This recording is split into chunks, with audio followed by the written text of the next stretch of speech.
Good morning my dear students. आपके अपने YouTube channel GS express 2 में मैं आपका पुनः स्वागत करता हूं। दोस्तों और माय डियर स्टूडेंट्स, इस वीडियो में हमने पृथ्वी की उत्पत्ति और अक्षांश एवं देशांतर के टॉपिक को लिया है। इस वीडियो में आपको बहुत ही इम्पोर्टेंट क्वेश्चन मिलेंगे और इससे कोई ना कोई क्वेश्चन जरूर पूछा जाता है, इसलिए इसे बहुत ध्यान से और शुरू से लेकर के लास्ट तक देखें। चलिए क्वेश्चन नंबर 1 की शुरुआत करते हैं।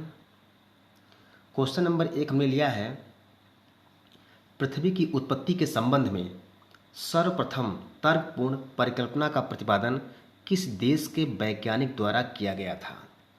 तो यह क्वेश्चन हमारा है जिसका उत्तर होगा फ्रांस के वैज्ञानिक द्वारा। फ्रांस के वैज्ञानिक द्वारा। अब दूसरा क्वेश्चन यहाँ बनता है कि फ्रांस के वैज्ञानिक कौन थे।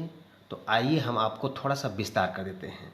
दोस्तों, पृथ्वी की उत्पत्ति के संबंध में सर्वप्रथम तर्कपूर्ण परिकल्पना का प्रतिपादन फ्रांसीसी वैज्ञानिक कास्ते व बफन द्वारा। किसी द्वारा? कास्ते व बफन के द्वारा किया गया था। कब किया गया था? 1749 में किया गया था। ठीक है, 1749 में। अब क्वेश्चन आपको क्लियर हो गया होगा। क्वेश्चन नंबर 2 है, दूसरा क्वेश्चन हमारा है, कांट के अद्वैतवादी वायव्य राशि परिकल्पना का प्रतिपादन किस देश के दार्शनिक ने किया था। अब ध्यान दीजिएगा, ये सब पृथ्वी की उत्पत्ति से संबंधित क्वेश्चन हैं और आपको मालूम है पृथ्वी की उत्पत्ति के संबंध में 2 प्रकार की परिकल्पनाएं थी, अद्वैतवादी और द्वैतवादी। ठीक है, तो इस पर ध्यान दीजिएगा। पहला आपका जो है इसमें जो क्वेश्चन है आपका दूसरा वाला, दूसरे क्वेश्चन में किस देश के दार्शनिक ने ऐसा किया था, तो इसका उत्तर क्या होगा? जर्मनी के। तो दूसरे का डी वाला ऑप्शन आपका सही है। अब थोड़ा सा जान लेते हैं कि भाई जर्मनी के दार्शनिक थे तो इस संदर्भ में क्या उनके जो है क्या उनके सिद्धांत थे, क्या उन्होंने दिया था, कब दिया था। आइए सबसे पहले हम ये जानते हैं कि जो जर्मनी के दार्शनिक थे कांट, इन्होंने 1755 ईस्वी में, कब? 1755। तो 1755 ईस्वी में न्यूटन के गुरुत्वाकर्षण के नियमों पर आधारित वायव्य राशि परिकल्पना का प्रतिपादन किया। इनके अनुसार एक तप्त एवं गतिशील निहारिका को हम बोल सकते हैं नेबुला, जिससे कई गोल छल्ले अलग हुए। इनके शीतलन से सौरमंडल के विभिन्न ग्रहों का निर्माण हुआ। क्या सिद्धांत है इनका?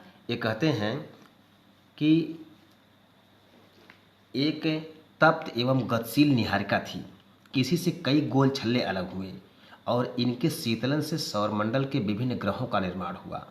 पृथ्वी भी इनमें से एक है, परंतु इस सिद्धांत में कांट ने गणित के गलत नियमों का अनुप्रयोग किया है, क्योंकि यह कोणीय संवेग के संरक्षण के नियम का अनुपालन नहीं करता है।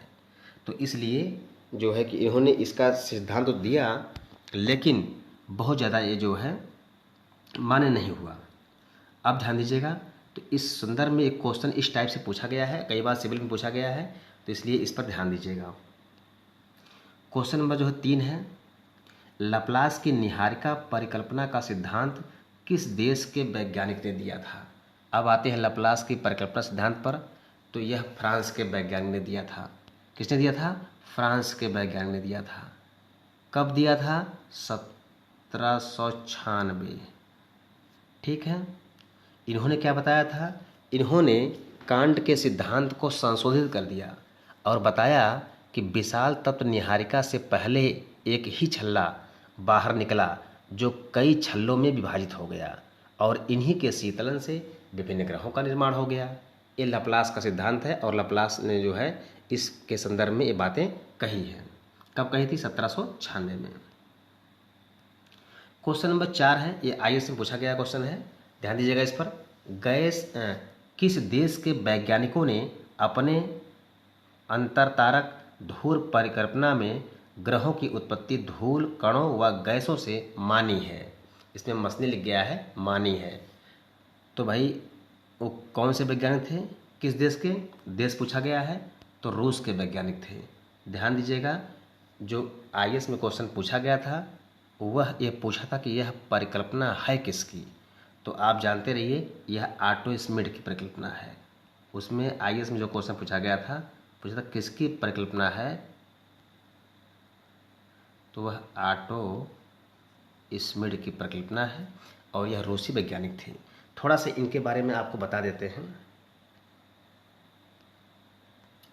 ध्यान दीजिएगा। यह जो रूसी वैज्ञानिक थे इन्होंने 1943 में, कब, 1943 ईस्वी में यह परिकल्पना दी थी और कहा था कि ग्रहों की उत्पत्ति गैसों व धूल कणों से मानी गई है। इनके अनुसार जब सूर्य आकाशगंगा के करीब से गुजर रहा था तो उसने अपनी आकर्षण शक्ति से कुछ गैस, मेघ और धूल कणों को अपनी ओर आकर्षित किया, जो सामूहिक रूप से सूर्य की परिक्रमा करने लगे। और जब सूर्य की परिक्रमा करने लगे तो इन्हीं धूल कणों का संगठन हुआ और यह घनीभूत होकर पृथ्वी व अन्य ग्रहों का निर्माण हुआ। इसी से ये इनका सिद्धांत है। क्वेश्चन नंबर 5 है, दक्षिणी ध्रुव पर पहुंचने वाला प्रथम व्यक्ति कौन था। दक्षिणी ध्रुव पर पहुंचने वाला प्रथम व्यक्ति कौन था, तो आप जानते रहिए दक्षिणी ध्रुव पर पहुंचने वाला प्रथम व्यक्ति आर एमंडरसन था। कौन था, आर एमंडरसन, ठीक है ना। अब यहाँ इसका नाम है आर यमंडसर, ठीक है ना। आप कह सकते हैं कि आर एमंडसर था, लेकिन ये जो है कि कब पहुँचा था, तो 1911 में पहुँचा था। कब पहुँचा था, 1911 में पहुँचा था, ठीक है। अगला क्वेश्चन है, उत्तरी ध्रुव की खोज किसने किया था। तो उत्तरी ध्रुव की खोज कौन किया था भाई, उत्तरी ध्रुव की खोज रॉबर्ट पियरी ने किया था। किसने किया था, रॉबर्ट पियरी ने किया था। उत्तरी ध्रुव की खोज कब किया था, 1909 में किया था, ठीक है। कहाँ के रहने वाले हैं, अमेरिका के रहने वाले हैं। कहाँ के रहने वाले हैं, अमेरिका के, ठीक है। इतना क्वेश्चन इसमें याद रखिए। क्वेश्चन नंबर 7 है, दक्षिणी अमेरिका की खोज किसने किया था। तो आप सभी जानते हैं अमेरिका की खोज कौन किया था, कोलंबस ने किया था, ठीक है ना। तो अब ध्यान दीजिएगा, दक्षिणी अमेरिका की खोज कोलंबस ने किया था, लेकिन इसके साथ साथ, ठीक है, उसने पश्चिमी द्वीप समूह की भी खोज की थी, ठीक है। अब अगर आगे कि भाई कब किया था, तो भी ध्यान दीजिएगा कि भाई 1992 में, ये कह सकते हैं, इसने पश्चिमी द्वीप की खोज की थी। और उसके बाद 98 में इन्होंने, 1992 नहीं, 1492 में इसने खोज की थी पश्चिमी द्वीप समूह की, और 1498 में इसने खोज की थी किसकी, दक्षिणी अमेरिका की। क्वेश्चन नंबर 8 है, ग्रहों की गति नियम का नियम किसने दिया था। तो ग्रहों की गति का नियम जो दिया था वो केपलर महोदय ने दिया था। किसने दिया था, केपलर महोदय ने दिया था। आपका डी वाला ऑप्शन सही होगा, ठीक है। कब दिया था, तो 1600 ईस्वी में दिया था, ठीक है, 1600 ईस्वी में दिया था। क्वेश्चन नंबर 9 है, पृथ्वी लगभग कितने वर्ष पुरानी है। तो पृथ्वी लगभग 460 करोड़ वर्ष पुरानी है। कितनी पुरानी है, 460 करोड़ वर्ष पुरानी है। क्वेश्चन नंबर आपका 10 है, कौन सा युग पृथ्वी के जन्म के समय से माना जाता है। तो वह है कैम्ब्रियन पूर्व युग, अर्थात आपका ए वाला ऑप्शन सही दिया है। ये क्वेश्चन पूछा गया, कई बार पूछा गया है सिविल में, ध्यान दीजिएगा, सब इंपॉर्टेंट क्वेश्चन है। क्वेश्चन नंबर 10 हमने लिया है, 10 हो गया। क्वेश्चन नंबर 11 लिया हमने,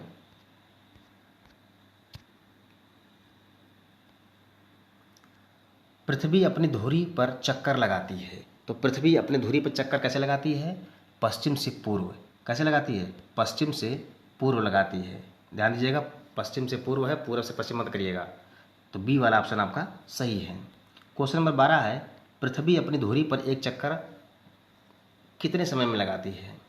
तो कितने समय लगाती है, जो शुद्ध आपका है वो है ए वाला ऑप्शन, अर्थात 23 घंटे 56 मिनट 4.09 सेकेंड।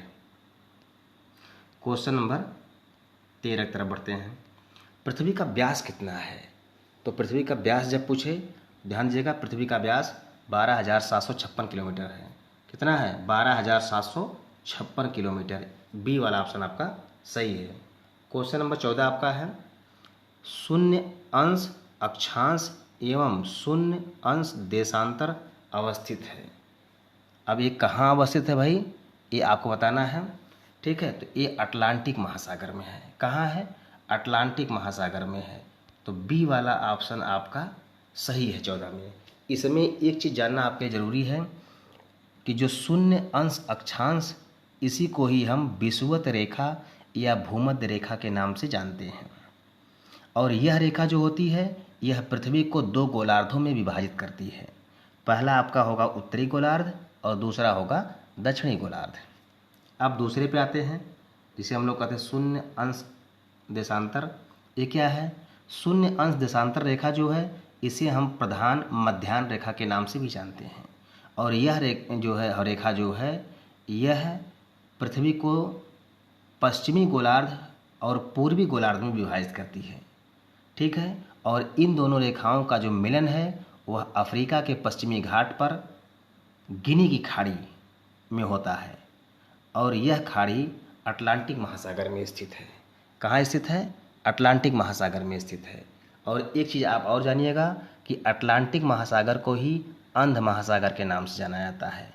तो कभी कभी क्वेश्चन में अटलांटिक महासागर का ऑप्शन नहीं दे करके अंध महासागर का ऑप्शन दे देता है। क्वेश्चन नंबर 15 है, प्रधान यामोत्तर तथा विषुवत रेखा का प्रतिच्छेदन बिंदु कहाँ अवस्थित है।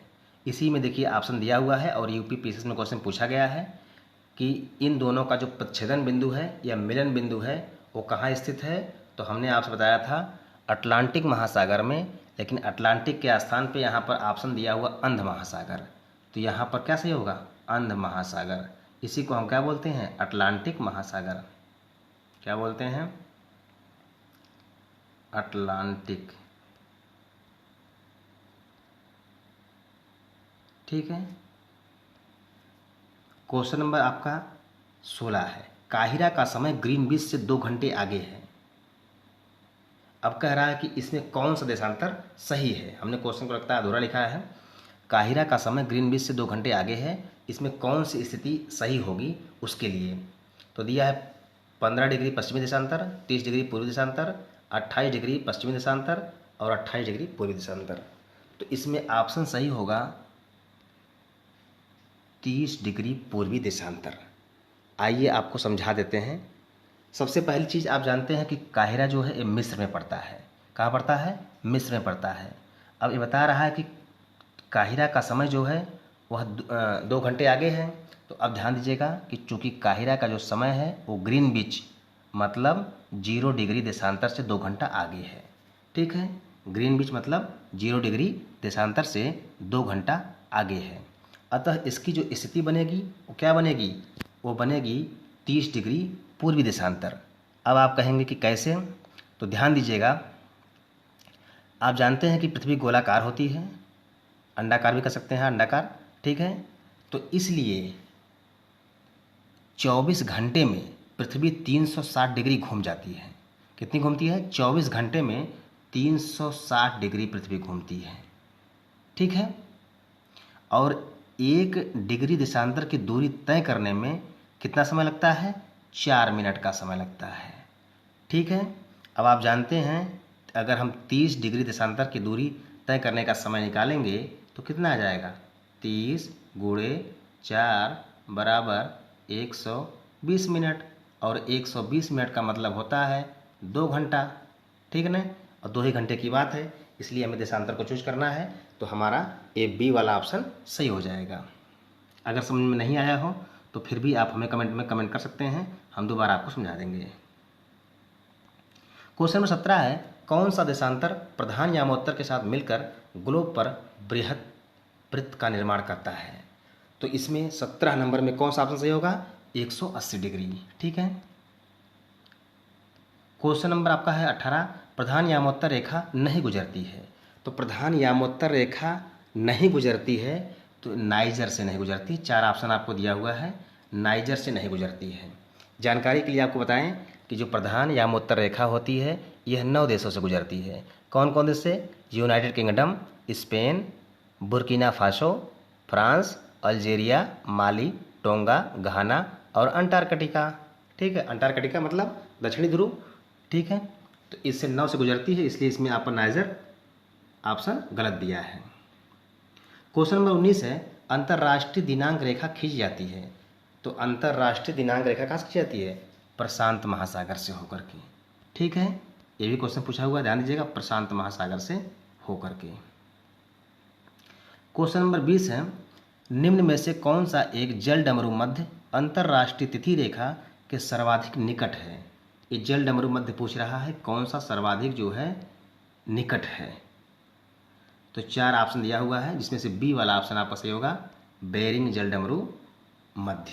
ठीक है ना, तो बेरिंग जल डमरू मध्य जो है यह स्थित है।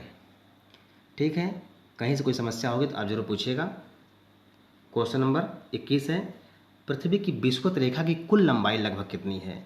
तो कुल लंबाई लगभग जो है 40,000 किलोमीटर है, अर्थात ठीक है आपका बी वाला ऑप्शन सही है। क्वेश्चन नंबर आपका 22 है, भूमध्य रेखा निम्नलिखित में से किस देशों से होकर नहीं गुजरती है? अब इसका मतलब आपको जानना है कि भाई किससे किससे गुजरती है।